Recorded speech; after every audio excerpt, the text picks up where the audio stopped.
What's your favorite found footage movie to watch for Halloween? It's day 147 out of 365. Today's movie, The Devil Inside. The Vatican is hiding the truth. My movie club is awesome, and it's only $5 a month. Head over to patreon.com/ticketstubmovieclub for more.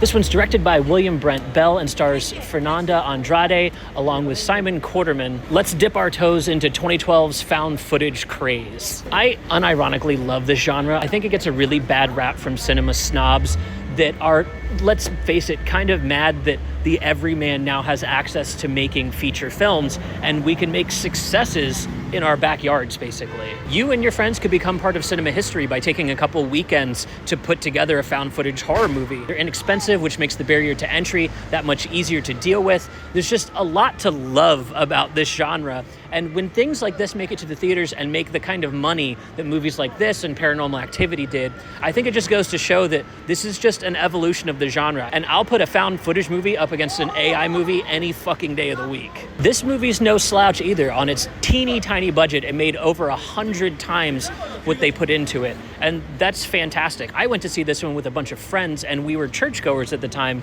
So the topic matter hit extra hard. I remember all of us standing around in the parking lot after the movie just discussing how frightening something like this was because we all believed in demons at the time. In 2025, I'm a little more skeptical of that kind of topic matter. I don't know if demons exist exactly, but I do know that found footage movies can be really fucking awesome, and this is one of them. So let's talk about the 3 things that I dug about The Devil Inside.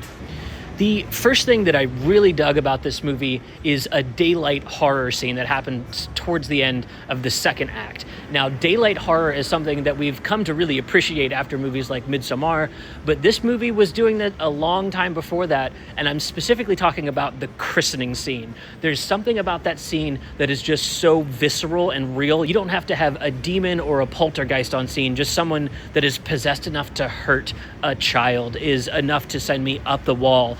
That scene is right up next to one of the second most uncomfortable scenes of the movie, where one of our priest characters gets shot in the head very violently. Just putting those two next to each other keeps this movie amping up all the way through the second act, which is a hard thing to do. Think about many movies that you love. A lot of them sag in the second act for a minute. Not many of them are ramping tension by the time you get there. And if this is where our second act is ending up, where are we going to go for our third act? We'll talk about that in the next section. So we've discussed the second act of this movie. The third act of this movie is what got a lot of the critics to not like it, and I love it because the movie has the cameraman as a character within the movie. When the cameraman dies in the story, the movie ends. It's abrupt, granted, I'll give you that. But the idea of the movie only functioning because the cameraman is there and involved is so awesome. As soon as he's possessed and gone, the movie cuts. That's it. There's nothing else to see. That makes the footage feel that much more real. And the realism in your found footage is what makes it sell. This is a really dope idea that I don't see done often, or at least highlighted in this way of, yes, this cameraman is a character within the story, but also he just died, so there's no more movie. That's really smart. The third and final thing that I really dig about this movie, and probably a big reason why it did so well in theaters, is the sound design. Your horror movie is made or broken by its sound design, and this is one of those movies that it just sticks with you. There's not a lot happening in it, so when the sound design really gets to go off, it was shaking the theater. It was blowing the fuck out of my headphones while I was watching on my laptop recently, and I had forgotten how visceral they went. It's simple. There's not a lot of extra put in there. There's not a lot of digital sound disruptions or anything like that, but what is added just makes the whole thing work to such an extra level.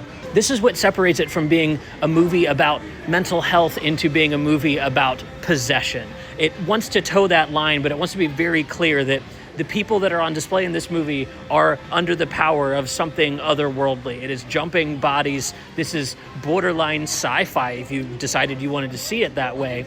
And I really dig that the sound design brings all of that out and makes it that much more otherworldly to watch. But what do you think? Did you check out The Devil Inside when it came out? Do you like found footage? I'd love to see your thoughts in the comments. We're going from horror to action. Our next movie is a killer from Steven Soderbergh. We're talking about Haywire next. And as always, I'll see you tomorrow.